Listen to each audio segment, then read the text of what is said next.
Hi, I'm Mark Rossano, founder and CEO of C6 Capital Holdings, coming to you from Primary Vision Network. So today we have the EIA show, where that one delayed because of Martin Luther King, and we just want to look at what are the things that are happening right now. And gasoline continues to be the weak spot, diesel continues to be the bright spot. Very similar to the things that we've been outlining. There hasn't been too much of a change.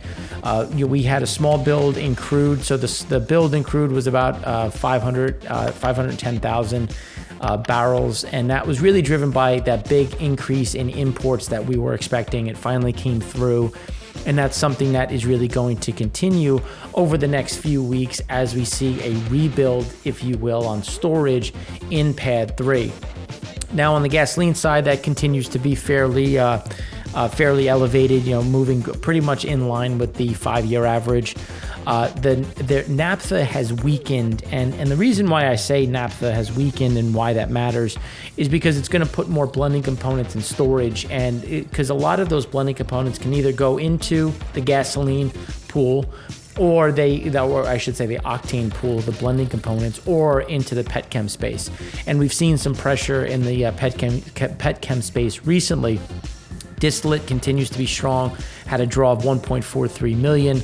That's a lot of that is obviously just shipping, trucking, and just the heating component, with more heating needs remaining elevated as the weather stays cooler in key demand areas across the Northeast, which we'll talk about more in segment 2 than in segment 1.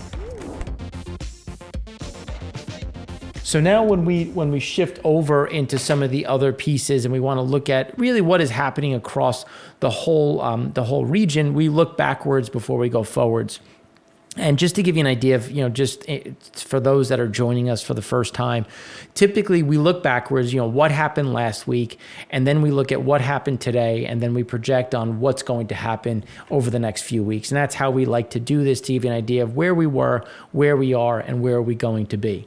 So when we look backwards and we look at what happened last week, you can see that total oil and product stocks, there was a big deficit that essentially almost doubled. We went from a deficit from 45.5 to 82.6. A lot of that was on total crude. Total crude went from a deficit of 6.7, from a surplus of 6.7 to a deficit of 26.9. And then total oil product stockpiles went from 52.2 to 55.7 on a deficit side. So the product is starting to slow. We will get a reversal. We're going to get, there were some builds across the board. Europe had a small draw, but Singapore, Fujairah had a decent build. We had a build in the gasoline side. So it's just going to be a matter of where are we seeing the builds and how quickly. Now, when we look at crude, there's a lot of shifts right now because there's still a lot of crude in motion, or in transit rather. So a lot of that came from floating storage, and then some of the floating storage that was there has been pulled on shore to essentially go through and replenish what has come out. So that's where we're going to get this shift. We're going to get the shift of more crude in transit showing up on the shore, and again, more of that crude being turned and recognized as product. So we expect product builds to increase, crude to maintain a fairly steady, flattish level between offshore and onshore. And that's going to essentially put us well into February, and then when things usually turn around for March and April as we get into spring. Now, China's crude imports are set to decline to about 10 million barrels a day in April from 10.9 million in December due to just slowing domestic demand. That's something that we see continuing through the system. We do expect to see that maintain. Imports rose by 800,000 barrels a day in December as independent refiners increased deliveries because they had a little bit of import quotas left. But then, as we know, that got cut in 2022. So buying interest for cargoes arriving in February and March since are the lowest since late 2021, especially just from the traditional independent refiners amid just what are those import quotas going, how are they going to be used, how are they going to be disseminated. Then we also have upcoming refinery maintenance in March and April. So that's why there's typically a lot of buying from China in both typically October, November being, I think, the biggest point, and then December slows, and then you have a pretty hard run in January to make sure that there's enough for when the Lunar New Year, which is the first 2 weeks of February. And then that lull that usually comes before March. And that's when you typically have some of that crude getting drawn down, being turned into product as there's turnarounds that increase. So runs by independent refiners in Shandong may decline by 500,000 barrels a day in February. Remember, they've been tasked with reducing runs ahead of the Olympics, starting actually today, which then will really go through February, and then that leads us right into maintenance season. And so West Africa oil exports to Asia are set to remain lower as a drop in shipments to China. Then there's also been some increases in some of the ASEAN nations and India. But as COVID continues to ramp up, we expect that to also slow. So Asia continues to be a little bit of a headwind when we're looking at where are the flows going, as the U.S. remains a fairly good bright spot. Shipments of gasoline into the U.S. from Europe dropped to the lowest since late 2020. U.S. imports were just below 100.7 thousand barrels a day in gasoline. So when we look at some of the shifts, gasoline is elevated, which is keeping us fairly stable in terms of where things are on the storage side. There's a decent amount of gasoline in the market, so our exports continue to weaken on the gasoline front. So that's one of the things to look at, as what are the refiners going to try to produce, and they're maintaining or trying to, again, increase that distillate cut. So when we look at storage, we want to understand what is happening on the oil storage front. Here you can see on the land side, the deficit narrowed from 59.3 to 52.2. So the land got a little bit less crowded. It started to fill back up just a touch. It's more, again, just the timing of what's coming off land onshore. From offshore to onshore. So land storage west of Suez, the deficit widened from 32.1 to 39.7. That's starting to reverse. Europe had a build this week. U.S. had a build this week. So we'll start to see that nudge a bit higher, but still in a fairly positive route. But when you look at east of Suez, the deficit widened from 20.5 to 29.9. So that's one of the big ones where we saw some of that pull through. We expect to see some of that adjust, and that's really, again, that timing side that we keep talking about. It's always hard to wrap your head around it, just because it could be this week, could be next week. But we try to give ranges as to when these offloadings are going to happen. And we see that happening essentially through the end of January and really into February, keeping us fairly well, I would say flattish in terms of just timing and where things are and where these storage levels sit. Now, on the floating storage side, you can see that the surplus narrowed from 41.9 to 19.7. That is some of that transfer from offshore to onshore. And there was also that movement of floating storage into transit. So that's why we always talk about, what are the crude oil barrels in motion? What are they in floating storage? And then what is the total on the water, to get an idea of where do we sit? Where are these pieces of the puzzle going to end up? And that's what we really try to talk about more, looking into the future in segment 3. So then when we look at the floating storage for west of Suez, the deficit narrowed from 3.5 to 2.7. We see that continuing to just creep a little bit higher, as some of these additional cargoes show up. And then floating storage east of Suez, surplus narrowed from 44 million to 28.2 million. And that's really just that offshore to onshore transfer. And we do have more of those boats showing up, but we should see the offshore side start to narrow, especially as we get some of the adjustments on run rates, we get some slowdown on imports, and that will give some time to essentially bring some of those offshore barrels onshore. Now, one of the bigger things that we've been talking about over, at least in our insights, and we've been talking about, really here, is that oil backwardation. What does that really look like in terms of the structure? Because typically when you cross that $10 a barrel, you start to get it's a point of pause. Like, where should we really be $10 higher in front months versus later months? And given you can see that, especially when you look back through 13 and 14, we were able to hold that separation for a fairly good amount of time. So it doesn't mean that we're going to hit it and immediately fail. It's just a matter of, you can see it never really lasts. And that's when it's a matter of trading it, how to really look at it. One of the things that we've been more bullish on is really the middle of the curve. That's where we think that there's going to be more opportunity versus some of the front months. So that's one of the things where if you are going to trade it, I would recommend spreading it off. If you go short the front month, make sure to go long something in the middle of that curve, whether it be in 23 or 24. My personal is 24, but that's just how I look at the market. So it's just one of the things of looking at, have we lost some steam? Is this where things are going to pause? And when you go back to 13 and 14, that was when we really had a pause. There wasn't too much of a movement up or down. And then, as we know, we had the OPEC fallout that happened in the Thanksgiving of 14, which led to that big reversal. And you can see how there's that big reversal that happened. And the biggest component is that's when you start to see that contango flip. And we saw that obviously in 08.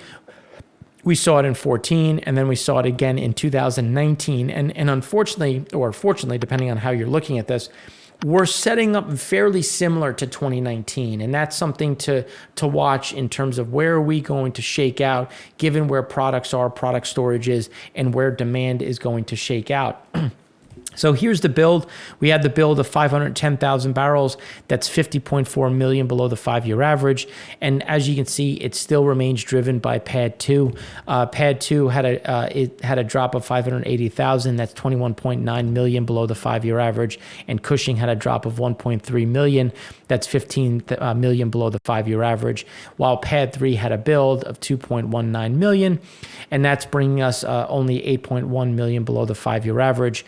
But remember, that average is obviously skewed higher because of 2020. And those are things that we're going to get more specific on as we go through both segment 1 and segment 2. Because it's a matter of where do we sit, where are some of these flows going to come into, and we do expect to see more coming into PADDIII and then more coming into PADDII by way of Canada. So now when we factor in the SPR, we had a drop of 830,000 barrels. We had some new tenders that were issued coming from the SPR release. That's something that is going to continue. So we will see more draws driven by the SPR based on what has happened from President Biden and the U.S. Congress. Crude oil remains flat in terms of production. There's not too much to say here in terms of where we remain. We did a deeper dive on it in the FSC show, and so that's just something that we hold consistent in terms of where we are going to see additional flow. One of the things where when obviously we look at the Permian, supplies from shale producers in the basin reached a record in December. We expect this to be a fairly steady grind up. It's not going to be this huge explosion higher. It's not going to be a huge drop. Just again, that very steady move. Crude supply from the basin from Permian averaged about 4.92 million barrels a day last month, according to the EIA, which surpasses the previous record set in March of 2020. The agency also forecast that supplies in February would surpass 5 million barrels a day for the first time. So I think that is highly likely. When we look at the FSC, when we look at the frac spread count, there's a lot of Permian activity. We're either at or above where we have been over the last several years. And this is where a lot of the focus remains. Now, when you look at the NGL bucket, naphtha's come under pressure, but when we look at propane still remains fairly robust. But we want to be cognizant of where is naphtha pricing, because if a petchem, obviously unless they're running ethane, but if a petchem or petrochemical facility has the option of running naphtha or propane, they will opt for naphtha every single time as long as the math works out. So as naphtha comes down, you'll see a bit more adoption on the naphtha front, and that will displace some of that NGL capacity. So that's something to be sensitive to when we look at pricing and where this is going to shake out over the next few weeks. Now, when we look at runs, as we said last week, we expected to see a little bit of a decline. We had a decline of about 30 basis points. That was driven by PADDIII that had a drop of 261,000 barrels a day. That's a mixture of just slowdowns due to refinery maintenance. That's something that will accelerate really through the through the middle of Feb.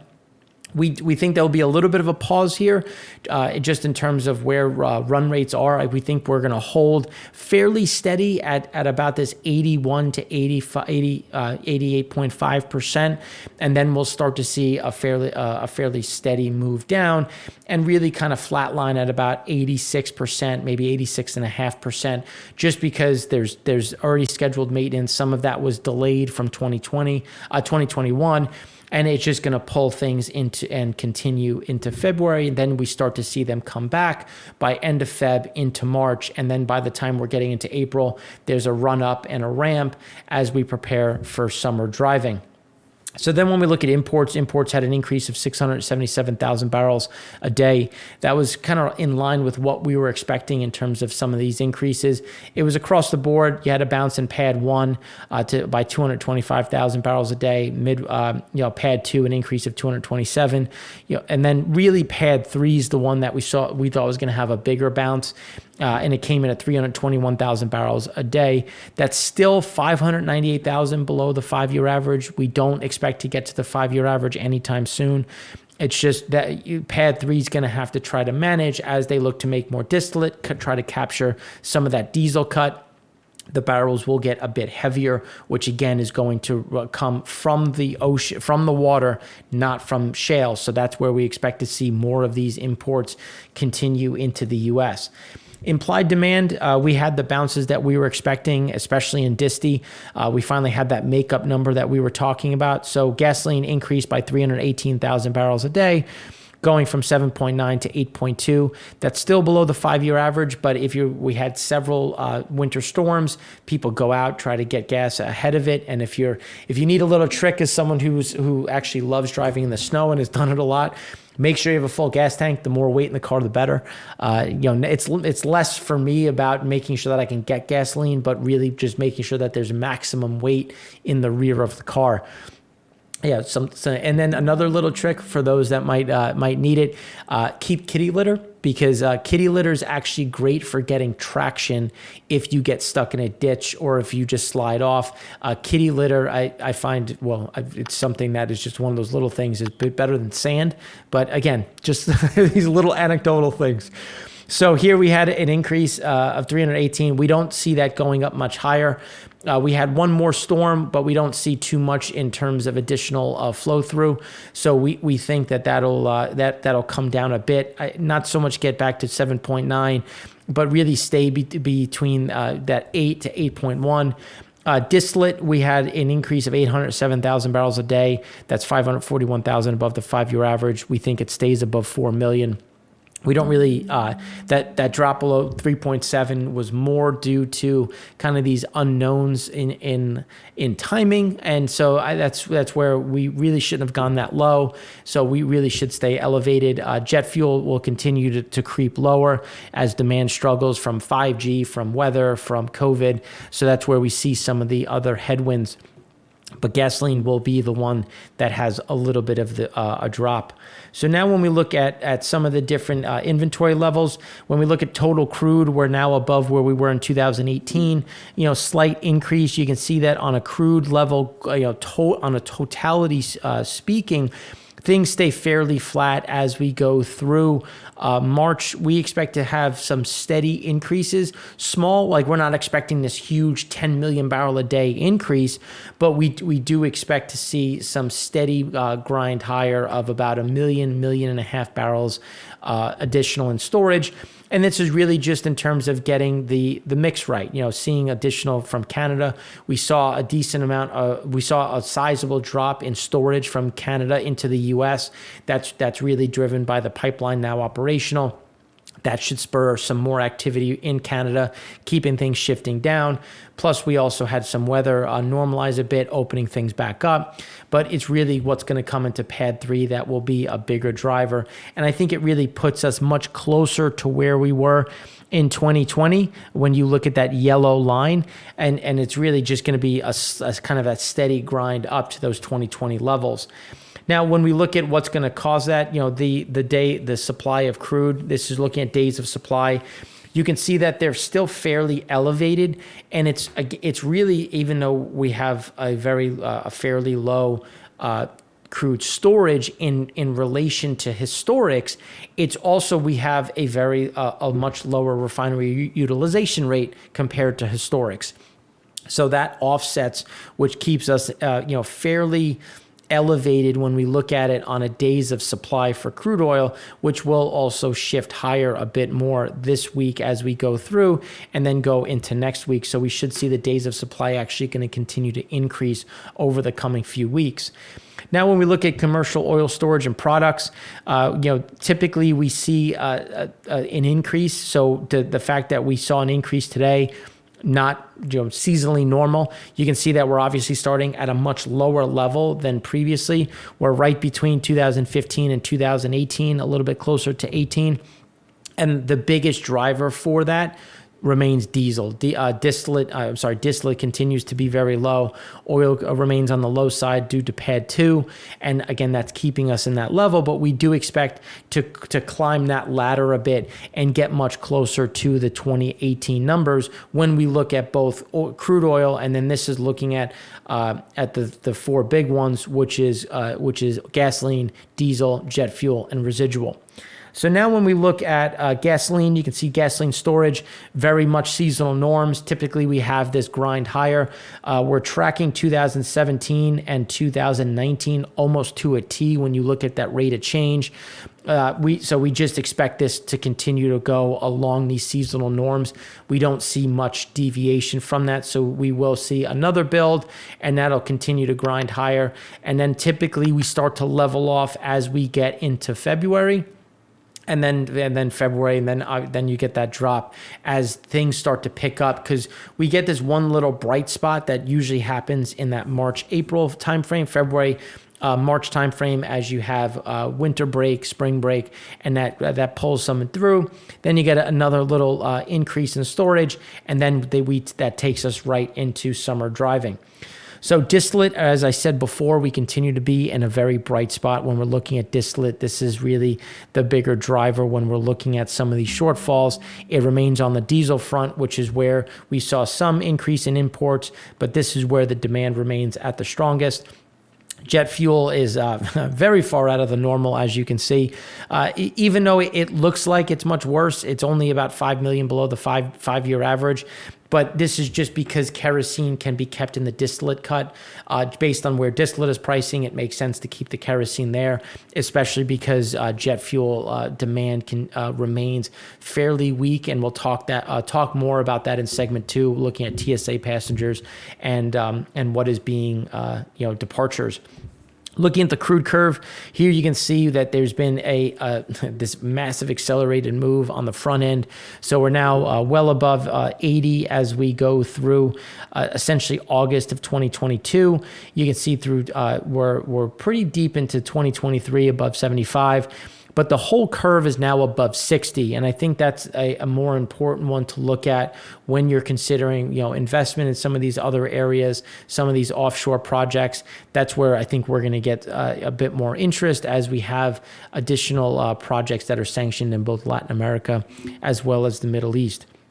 So now when we shift to COVID for a moment, we're getting a fairly sizable spike. The U.S. remains elevated. The U.K. is fairly flat, as Europe, again, flat lines. We had a big move in India, which, again, pulled up all of Asia Pacific. But when you look at Vietnam, South Korea, Japan, we're starting to see an increase in cases. You can see that they're essentially behind the UK, the US, Europe, even though they were at the front end of it at the beginning. Now they're a little bit behind us.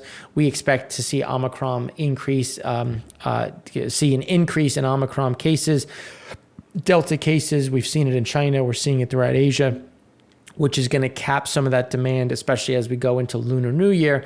And I know some call it Chinese Lunar New Year, but this is an Asian holiday, so that's why we just call it Lunar New Year.